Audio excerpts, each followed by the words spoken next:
কেউ যখন নিজেকে মুসলিম বলে দাবি করে, তখন আল্লাহর কোনো বিধান আসলে, আল্লাহর কোনো আইন তার সামনে আসলে সেটা মানবো কি মানবো না এমন কথা বলার তার সুযোগ নাই, মানতেই তাকে হবে। আওয়াজ করে বলেন ঠিক কিনা?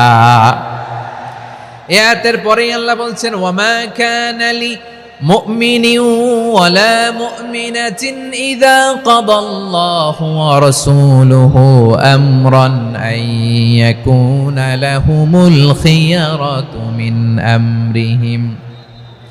আল্লাহর পক্ষ থেকে কোনো বিশ্বাসী নারী পুরুষের সামনে যখন কোনো বিধান আসে, কোনো আইন আসে, তখন সে আইন সে মানবে না এমন কোনো অপশন তার নাই। মানলেও হবে, না মানলেও হবে, এমন কোনো অপশন আছে নাকি বলেন? এমন কোনো অপশন নাই। আল্লাহর আদেশ আসার সাথে সাথেই সেটার সামনে আমরা সারেন্ডার। ঠিক কিনা বলেন?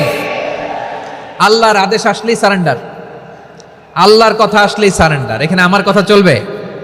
প্রিয় ময়মনসিংহবাসী, আওয়াজ করে বলেন, আল্লাহর আদেশের সামনে আমার নিজের কোনো ইচ্ছা আছে?